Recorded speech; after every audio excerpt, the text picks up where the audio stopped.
please have a plan for any outside pets that are somehow connected to you when you're selling a house. We have a team member right now. She just sold a house. She represented the buyer.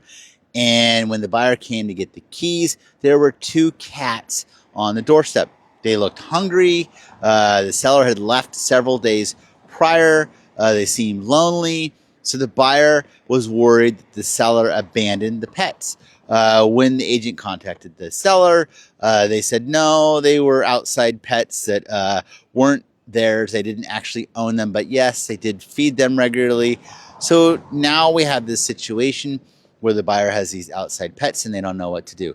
Ultimately, folks, if you're going to feed pets, whether they're yours or whether they're someone else's, or if you're going to let them in your house or you're going to pet them, you're taking care of them in some way, right? There's a connection created to you and the space, right? So you want to disclose to the buyer that, hey, there are these cats that come around and sometimes I feed them. So the buyer's aware. You're also going to want to have a plan for who's going to continue to feed those pets when you're no longer there. Is the buyer willing to do that? If not, is there a neighbor willing to do it? And is there a transition plan to get those cats used to going over to the neighbor's house and eating with the neighbor? So you please think about this in advance, because it impacts the animal and it also impacts the buyer of your home.